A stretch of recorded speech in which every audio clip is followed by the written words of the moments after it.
Bonsoir à toutes et à tous, et bienvenue sur Kivu Connect Info, votre première source d'informations fiables sur tout ce qui se passe en République démocratique du Congo et dans la région des Grands Lacs.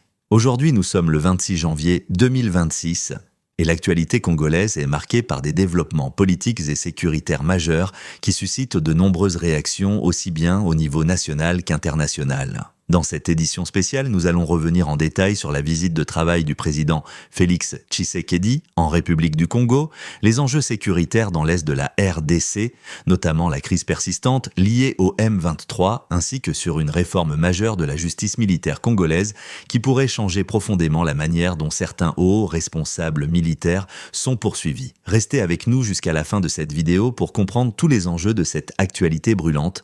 N'oubliez pas de vous abonner, de liker et de partager cette vidéo pour soutenir Kivu Connect Info.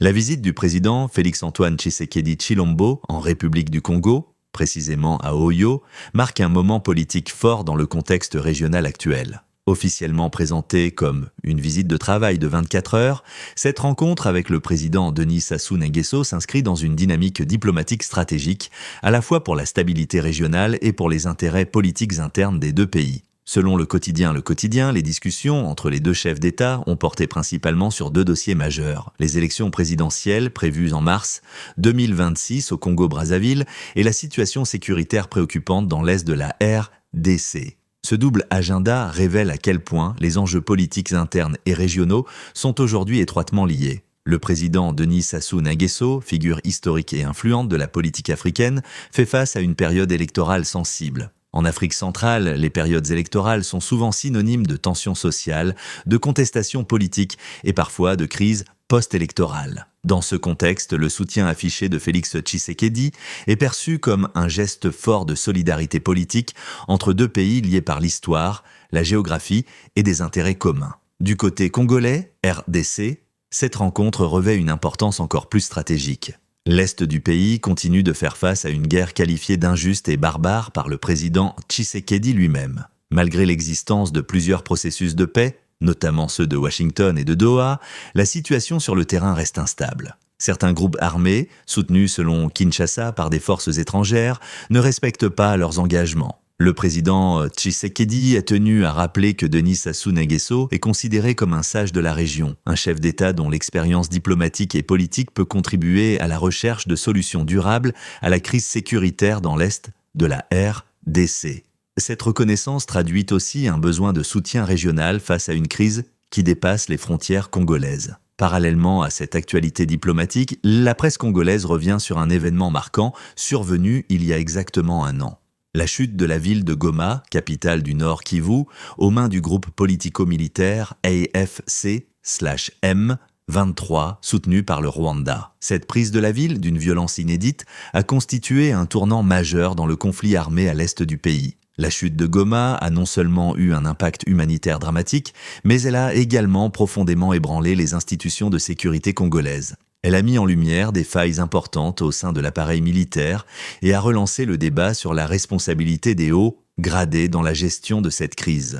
C'est dans ce contexte qu'intervient une autre information capitale, la réforme du Code de justice militaire. Selon le journal Congo Nouveau, le gouvernement congolais a décidé de modifier la législation afin de permettre la poursuite judiciaire de certains officiers supérieurs, y compris des généraux 3 et 4 étoiles. Le cas du général Christian Chiwewe, ancien chef d'état-major général des FARDC, illustre parfaitement cette problématique. Jusqu'ici, la loi imposait que les juges appelés à siéger dans un procès militaire soient d'un rang égal ou supérieur à celui de l'accusé. Cette disposition rendait pratiquement impossible la tenue de certains procès sensibles, faute de juges disponibles ayant un rang supérieur. Pour résoudre ce blocage institutionnel, le ministre de la Justice a soumis au Conseil des ministres un projet de loi modifiant le Code de procédure militaire. Ce texte, adopté par le gouvernement, introduit désormais la possibilité pour un accusé d'être jugé par des magistrats de rang inférieur mais appartenant à la même catégorie lorsque la constitution d'une juridiction conforme à l'ancienne règle s'avère impossible. Selon l'agence congolaise de presse,